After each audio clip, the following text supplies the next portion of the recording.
Hello everyone, আমি রুম্পা। তো চলে এলাম আরও একটি নতুন মিনি ব্লগ নিয়ে। তো অনেক দিন পর একটা ব্লগ নিয়ে এলাম। আজকাল আমি এত অলস হয়ে গেছি, কবেকার ব্লগ যে কবে এডিট করছি কোনো ঠিক ঠিকানা নেই। তো এটা ছিল আমাদের বাড়ির পুজো, আর মাঘ মাসের 28 তারিখে পুজোটা হয়েছিল, কিন্তু সময় আবিনে বলবো না, কারণ এখানে অলস অলস কাজ করেছে আমার মধ্যে, তাই আর কি এডিট করতে পারিনি।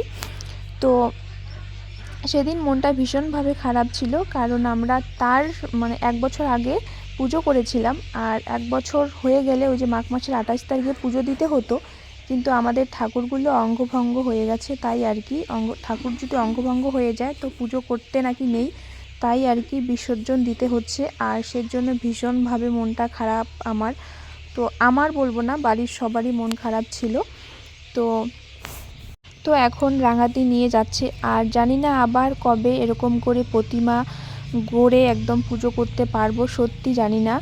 আর হ্যাঁ, মা যদি চায় তাহলে অবশ্যই খুব তাড়াতাড়ি আবারও নতুনভাবে প্রতিমা করে পুজো করতে পারবো। তো সবই হচ্ছে মায়ের আশীর্বাদ, মা যদি চায় তাহলে খুব তাড়াতাড়ি হবে। তো এই যে দেখতেই পাচ্ছ, সেদিন ভীষণভাবে মনটা খারাপ ছিল। আর হ্যাঁ, নদী যেতে চেয়েছিলাম, কিন্তু তখনও আমাদের আত্মীয়গুলো আসেনি, আর আত্মীয়গুলো যদি আসতো তাহলে সবাই মিলে মাকে বিসর্জন দিতে যেতাম আর কি। তো এখানে তারপরে শান্তি দিচ্ছে ঠাকুরগুলোকে। সেই দিন যখন বাবা রাতে এসে বললো যে ঠাকুরগুলোকে বিসর্জন দিতে হবে, প্রচণ্ড আমার মন খারাপ লাগছে, প্রচুর কষ্ট হচ্ছে। তো মাকে বললাম যে মা, আমার না এই কথাটা শুনে খুব কষ্ট হচ্ছে। তখন সবাই বলে উঠলো যে হ্যাঁ, আমাদেরও হচ্ছে, কেন জানি না মেনে নিতে পারছি না যে আমাদের ঠাকুরগুলোকে বিসর্জন দিতে হবে।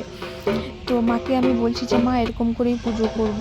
তো মা আমাকে বোঝাচ্ছে যে না বাবা, এরকম করে পুজো করতে নেই, যেটা নিয়ম সেটা মানতে হয়। আর মা যদি চায় অবশ্যই আবারও প্রতিমা করে, যদি মা চায়, মায়ের যদি ইচ্ছে থাকে, তাহলে খুব তাড়াতাড়ি আবারও পুজো করব।